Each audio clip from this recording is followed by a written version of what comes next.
శ్రమ పెట్టిన అబ్షాలోముకి ఏమొచ్చింది? అరే శ్రమ వచ్చింది, బాధ వచ్చింది.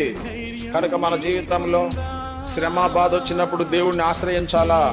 శ్రమ బాధ ఒకవేళ ఎవరి ద్వారానన్నా మనకొస్తే దావీదులాగా మనం ఓర్చుకోవడం మంచిది. ఇప్పుడు శ్రమ నుండి దావీదు తప్పించబడ్డాడు, బాధ నుండి దావీదు తప్పించబడ్డాడు. బాధ పెట్టిన అబ్షాలోము బాధపడాల్సి వచ్చింది, శ్రమ పడాల్సి వచ్చింది. కనుక మీ జీవితంలో ఎవరికి బాధ కలిగించబాకండి, ఎవరికి శ్రమ కలిగించబాకండి. మరలా మీరు శ్రమ పడాల్సి వస్తుంది, మీరు బాధపడాల్సి వస్తుంది, అనుమానం లేదు. వాక్యమే. ఏం విత్తుతావో అదే కోస్తావు. నువ్వు ఏమి విత్తితే అదే కోస్తావు.